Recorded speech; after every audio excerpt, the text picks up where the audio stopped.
بسم اللہ الرحمن الرحیم۔ اگر آپ کو سانس، دل، جگر، گردوں کی کوئی بیماری ہے تو یہ ویڈیو آپ کے لیے نہیں ہے۔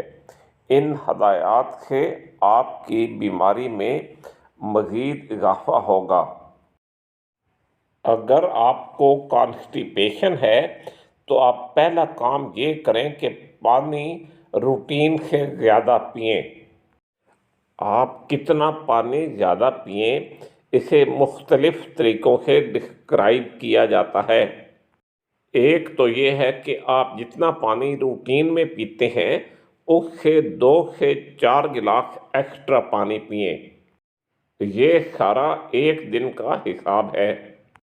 پانی کا ایک نارمل گلاس 240 یعنی 240 ملی لیٹر کا ہوتا ہے۔ دوسرا، آپ یہ حساب رکھیں کہ دن میں کم از کم 8 گلاس پانی پئیں۔ اگر آپ نے جگ کا حساب رکھنا ہے تو ایک 2 لیٹر کا جگ رکھ لیں اور ڈیلی اس کو پئیں۔ یہ بھی تقریباً 8 گلاس بنیں گے۔ کانسٹیپیشن کے لیے دوسری بات یہ ہے کہ آپ کی ڈائٹ میں روزانہ کم از کم 20 سے 35 گرام تک فائبر ہونا چاہیے۔ کون سی چیز میں کتنا فائبر ہوتا ہے، اس ٹاپک پر میری ایک video constipation your health Urdu موجود ہے۔ آپ اس ویڈیو کو میرے چینل پر سرچ کر سکتے ہیں۔ تیسرا کام یہ ہے کہ آپ ہر روز کوئی نہ کوئی لائٹ ایکسرسائز کیا کریں، جیسے 25 سے 30 منٹ تک سمپل واکنگ ہی ایک بہترین ایکسرسائز ہے۔ جب آپ حرکت کریں گے تو آپ کی آنتیں یعنی انٹسٹائنز بھی حرکت کریں گی اور آپ کو کانسٹیپیشن میں افاقہ ہوگا۔ چوتھی چیز آپ یہ ٹرائی کر سکتے ہیں کہ صبح کے وقت 1 کپ کافی کا پئیں۔ بعض لوگوں کو کافی پینے سے کانسٹیپیشن میں آرام ہوتا ہے۔ آپ سے ریکویسٹ ہے کہ اس ویڈیو کو لائک کریں اور میرے چینل کو سبسکرائب کریں۔ نمبر 5، جب بھی آپ کو حاجت محسوس ہو تو آپ واش روم میں چلے جائیں۔ انتظار نہ کریں یا اس کو لیٹ نہ کریں۔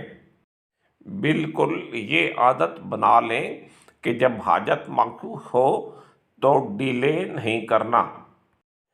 آپ اپنی خوراک میں فیٹی فوڈ جیسے چیز ہے اور پروسیسڈ فوڈ کو کم کریں۔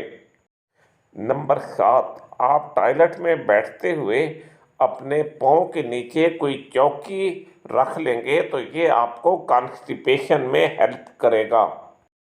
رائٹ سائیڈ والی گرین کلر کی تصویر اس پوزیشن کو ظاہر کرتی ہے۔ آپ اپنی دوائیں اپنے ڈاکٹر صاحب سے چیک کرائیں۔ ہو سکتا ہے کہ آپ کی کانسٹیپیشن کسی دوائی کی وجہ سے ہو۔ دواؤں کی ایک لمبی فہرست ہے جن کی وجہ سے کانسٹیپیشن ہو سکتی ہے۔ بہرحال اس سلسلے میں آپ کے ڈاکٹر صاحب آپ کو بہتر گائیڈ کر سکتے ہیں۔ آپ کانسٹیپیشن میں آلو بخارے کا استعمال کریں۔ جیسا کہ ویڈیو کے شروع میں بتایا گیا تھا، فائبر کی ڈیلی ریکوائرمنٹ 20 to 35 گرام ہے۔ 11 خشک آلو بخاروں میں 11.9 گرام یا تقریباً 12 گرام فائبر ہوتا ہے۔ آپ اس سے اندازہ لگا سکتے ہیں کہ یہ آپ کو کتنا فائبر دیتے ہیں۔ تو اگر آپ کے پاس خشک آلو بخارے ہیں تو آپ تھوڑی مقدار میں انہیں روزانہ استعمال کر سکتے ہیں۔ یہ آپ کو کانسٹیپیشن میں ہیلپ دیں گے۔ آپ سے دوبارہ ریکویسٹ ہے کہ اس ویڈیو کو لائک کریں اور میرے چینل کو سبسکرائب کریں۔